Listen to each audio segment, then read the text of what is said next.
Hello, Facebook world. This is Michelle Weeds from Performance High, and I am doing a Facebook Live today on 7 cold weather running tips. And I thought, you know what? I just went for a run, so I'll just keep all the stuff on and come in here and do this live, and then we can kind of talk about the bits and pieces as we go. So here I am, all full of my gear and everything. So the weather's chilly outside. It's like, I don't know, 34 degrees or something out there. And I thought this would be a perfect topic to talk about right now as we head into the winter months. And so anyway, we'll just kind of go through some things that I thought of that might be helpful for your upcoming run. So first off, I'll take off the glasses so I can see y'all. First off is, with the cold weather, sometimes it's a little hard to be motivated to get out there. And there is definitely power in numbers. So recruit some friends, recruit a buddy, and set up a run date so that hey Yetta, nice to see you. Welcome to this live. So that you can have a motivation to get out there. There's always power in numbers. So maybe you decide to run to lunch, or you decide to meet at a coffee shop so that you have a destination in mind, and then grab a friend and get out there, because winter is frankly a great time to run. It's beautiful, it's crisp, it's cold, it's refreshing. And there's no better time to get out there and get your run going. It's hard to do bikes outside in the winter. That's really not very enjoyable. Certainly no open water swimming, but you can always run. So let's see if we can help you do that. So first off, power in numbers. Grab yourself a friend and get out there. Second is to keep your feet nice and toasty. And shoes are obviously important. You'd want to try and find a pair of shoes that has a little less mesh on it, so a little more solid of a shoe, so that you don't have so much airflow coming into your feet. Make sure to have a wicking pair of socks, so no cotton. Cotton is nasty when it gets wet and sweaty, and maybe if there's rain and snow and that kind of stuff, your socks will get wet, and that's horrible. As Mike Schumann at Shoes Running Store says, cotton is the devil, the work of the devil, or something like that. So try to find yourself a really good wicking pair of socks. I prefer, for the wintertime, I really like Smart Wool. So got my little... These were not worn, actually. These are not on my feet at the moment because mine are nasty, but these are a nice little pair of Smart Wool socks, really nice for wintertime. They keep your feet nice and cozy. And then I have a little trick that maybe some of you have used, and that is when it's really wet and nasty outside or really cold, is I actually take a plastic bag. I take a plastic bag and I put it over my socks. And then I put that into my shoes so that my feet have, I have a low power mode. I hope this works. So that my feet have a barrier to the colds and the rain and the wet. So that works really nice. I actually use that for cycling too sometimes, and that's a pretty nice way to do. So plastic bags can be your friend, little grocery bags. Dress for success. So the rule of thumb is to dress like it's 10 to 20 degrees warmer than it is outside, because you always want to start a little chilly so that you can peel off as you go. So layers work great. Right now I have on a windproof jacket, waterproof jacket, and then I have a Smart Wool underlayer on. And for today, that's certainly all you need, not too much necessary.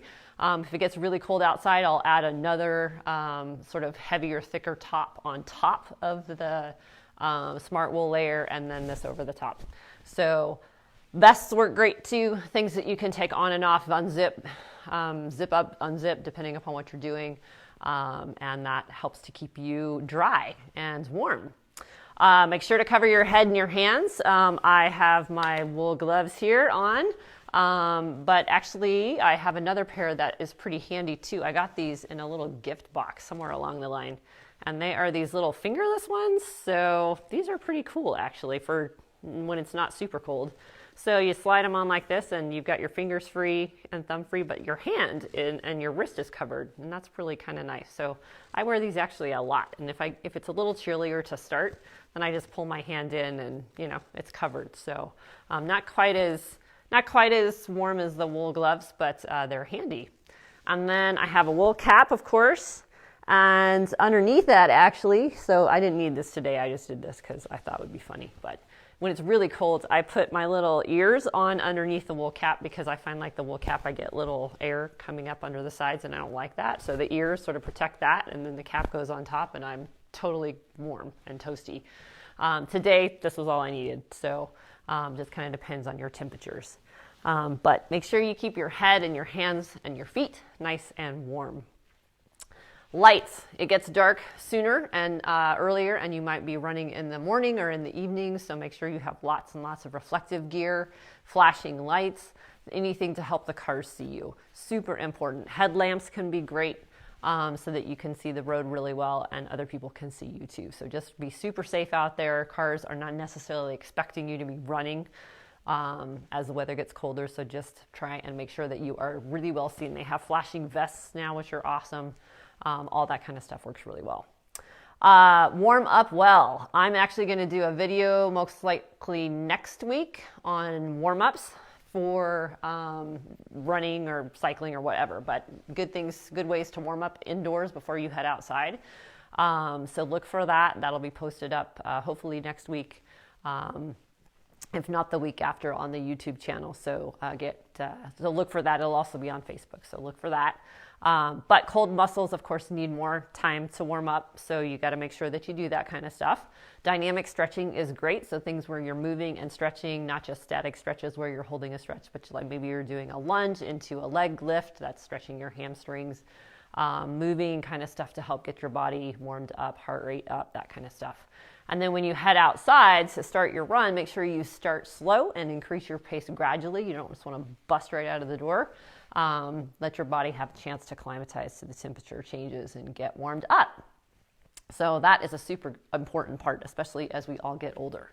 And then avoid a cool down, which is not really what I mean, but you certainly want to cool down your body in terms of after you run, bring the core temperatures back down, walk, that kind of stuff, the standard cool down for physical stuff. But what I mean is avoid letting your body get cold. Core temperatures will drop very quickly in colder temps. So you want to make sure that you get your clothes changed immediately and or into a hot shower. So make sure that if you're driving somewhere to run that you have a change of clothes, that you can change everything. Women, sports bras included, get that stuff off and get into warm, dry clothes so that you don't catch any kind of extreme temperature changes and catch a cold, anything like that. If you have a chance to bring hot liquids, or if you're headed to coffee, great, that's awesome.